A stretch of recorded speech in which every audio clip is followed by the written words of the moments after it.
how to create a Glovo account in Spain. So what you're gonna have to do is just enter your preferred browser.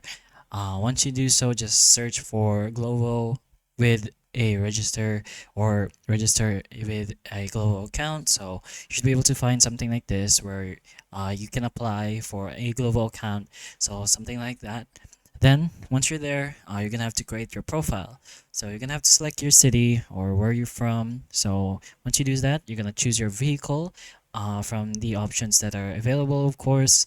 So once you finish those two options, you're gonna get an option to put in your information. So of course, you're gonna have to fill that in order to register yourself. So put in your name and then your last name and then an email that you want to put in, of course. Then finally, the phone number from the city that you preferred to place, and then check on the I have read and understand the rider privacy statement so that you can verify yourself.